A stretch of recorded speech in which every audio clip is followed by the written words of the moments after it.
Para todo sempre seja louvado o nome do Senhor Jesus Cristo de Nazaré. Amados, estamos na nossa aula de número 213, dentro do tema perfil de liderança cristã, ou melhor, perdão, o tema é libertação financeira na sua segunda edição. E a abordagem é plano resgate. Estávamos falando anteriormente que Moisés negociando ali com Faraó perturbado porque ele não estava deixando o povo sair do Egito. Deus havia dado uma ordem através de Moisés para que o seu povo saísse do cativeiro egípcio. E ali Faraó primeiro disse a Moisés: vão os homens e as mulheres, deixe aqui as crianças e o gado. Moisés disse não, ou vão todos ou não vai ninguém.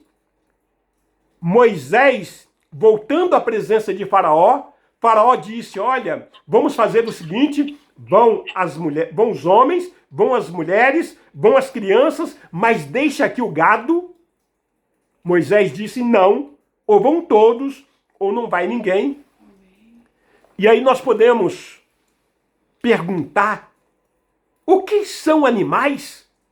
Um povo que estava há 430 anos no cativeiro egípcio, de repente recebe a liberação do homem mais poderoso do planeta, na sua época, de Faraó, para que eles fossem embora. O que são? Bois, cabras, ovelhas, patos, galinhas? O que são essas coisas? Moisés, ele conhecia muito bem o Deus que ele servia. Moisés sabia que o resgate seria completo. O resgate não seria parcial, seria total. E Moisés então disse a Faraó: ou vão todos, ou não vai ninguém. E as pragas assolando o Egito, praga das moscas, dos piolhos, das trevas, dos gafanhotos, água se transformando em sangue, praga das pedras, enfermidades, pragas sobre os animais, até que chegou a praga dos primogênitos. E Faraó ficou louco, enlouquecido. É o que nós devemos fazer, eu e você. Na nossa trajetória diária, nós temos que botar fogo na cabeça do diabo. Quem tem que ficar perturbado é Satanás, não somos nós. Diante da unção e da graça que o Criador nos concede, o diabo tem que estar preocupado, e muito. Quando você chega num lugar, não importa se é a sua família, se é o seu trabalho, se é o ministério, se é a sua sociedade, o diabo tem que temer e tremer na sua presença.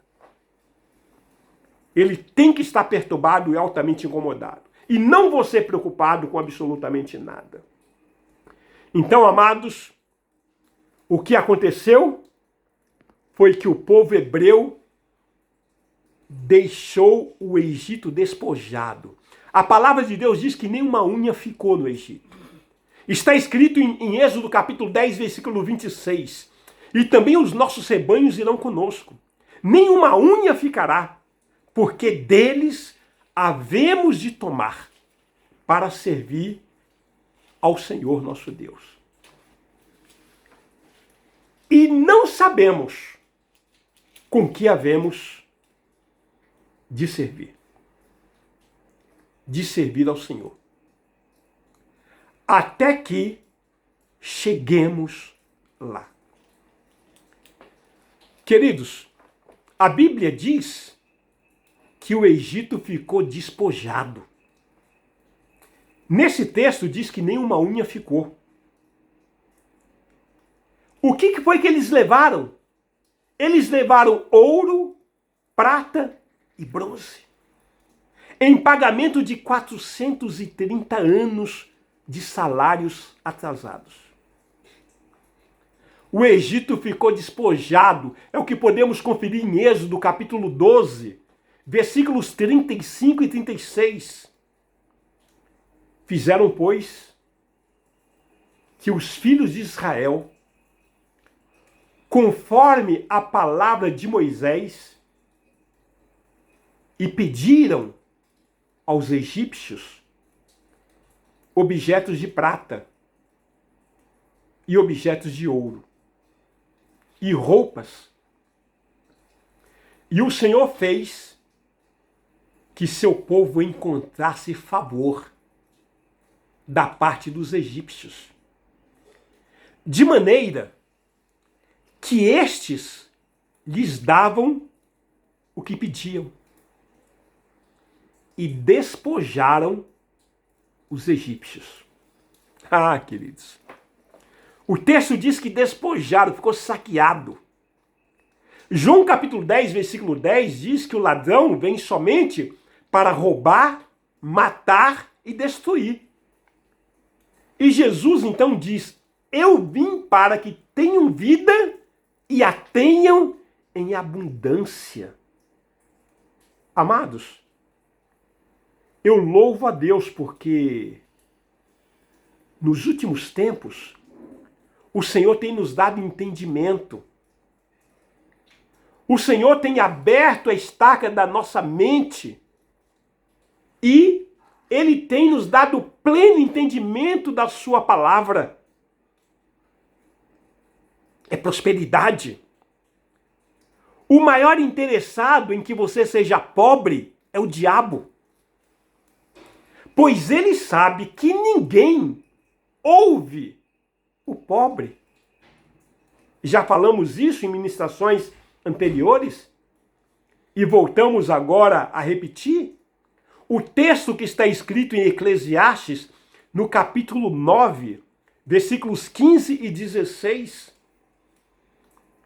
Nesse texto está escrito o seguinte: encontrou-se nela um homem pobre, porém sábio, o que a livrou pela sua sabedoria. Contudo, ninguém se lembrou mais daquele pobre. Então disse eu: melhor é a sabedoria do que a força, ainda que a sabedoria do pobre é desprezada. Olha, é desprezada. E as suas palavras não são ouvidas. Pobreza é uma condição contrária à natureza de Deus. A operação resgate, ela é completa. Deuteronômio, capítulo 15, versículo 4, Deus deixa muito claro: para que entre ti não haja pobre, pois o Senhor teu Deus te abençoará abundantemente na terra que te dá por herança para possuí-la. Queridos, com isso nós queremos afirmar que quando Jesus Cristo subiu ao Calvário, pagou alto preço, ali ele não esqueceu das nossas finanças, ele não esqueceu do nosso bolso. O resgate foi completo. O plano resgate da obra vicária, da obra da crucificação, foi completo, 100%. Então não aceite espírito de miséria na sua vida. Não aceite espírito de pobreza na sua vida. Lance fora isso. Tome posse dos bens materiais, porque tudo que está nesse planeta pertence ao nosso Deus. E se pertence a Ele, nos pertence. E quem rouba os bens materiais, quem rouba as finanças, é Satanás. Não permita que o diabo distorça a visão. Eu quero, a partir de agora, falar um pouco mais acuradamente sobre a visão distorcida. E que, infelizmente, muitos irmãos ainda caminham nessa visão.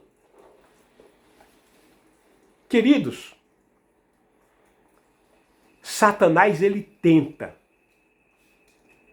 imprimir na mente dos cristãos, veja bem, ele tenta imprimir na mente dos cristãos que a igreja tem que ser pobre para ser espiritual. E aí nós somos ensinados que temos que ser bastante bastante espirituais para recebermos riqueza. Nos ensinaram isso, que quanto mais espirituais nós formos, nós alcançaremos riqueza. É exatamente o contrário. Em Lucas, no capítulo 16, versículo 10 a 12, está escrito o seguinte: quem é fiel no pouco, também é fiel no muito. E quem é injusto no pouco, também é injusto no muito. Então veja o que a palavra de Deus está nos revelando. Começa do pouco para o muito, e não o contrário. E aí continua: se, pois, não vos tornastes fiéis na aplicação das riquezas de origem injusta, quem vos confiará a verdadeira riqueza? Ou seja, irmãos, o que é riqueza injusta? É tudo aquilo que vem do mundo. Tudo aquilo que chega na nossa mão, que está embaixo de maldição. Riqueza injusta. Então Deus está dizendo o seguinte: se você não é fiel nas riquezas injustas, ou seja, naquilo que chega na sua mão, quem vai te confiar a verdadeira riqueza? A plenitude da bênção de Deus não vai ter a garantia, não vai ter a confiança. Se não vos tornardes fiéis na aplicação do alheio, diz o texto, ou seja, aquilo que vem do mundo, nós temos que pegar e aplicar de uma forma sábia. Quem vos dará o que é vosso? Queridos, ser fiel agora, receberemos graça, unção, poder, revelação e a plenitude da bênção de Deus. Mas primeiro precisamos ser fiéis em relação aos bens materiais que passam nas nossas mãos. De que maneira? Segurando, retendo, usando para o nosso conforto? Não.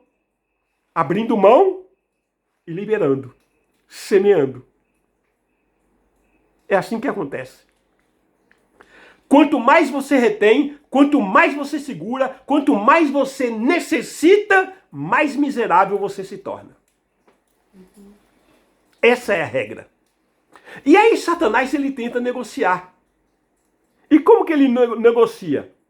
Ele se aproxima de você e ele te diz o seguinte: ah, você já está salvo. Que tal uma enfermidade? Aí você consulta o contrato da redenção e diz: não, Satanás. Porque a palavra do Senhor está escrito aqui, em Isaías capítulo 53, versículo 4 e 5. Certamente ele tomou sobre si as nossas enfermidades e as nossas dores levou sobre si. E nós o reputávamos por aflito, ferido de Deus e oprimido. Mas ele foi moído, ou melhor, ele foi transpassado pelas nossas transgressões e moído pelas nossas iniquidades. O castigo que nos traz a paz estava sobre ele. E pelas suas pisaduras fomos sarados. Portanto, Satanás, esse é o meu contrato de redenção. Sai! Enfermidade em mim? Não! Eu sou templo do Espírito Santo de Deus. Aí o diabo tem que sair. É a verdade divina. Paramos por aqui. Que o Senhor te abençoe. Até a próxima ministração em nome de Jesus. Amém.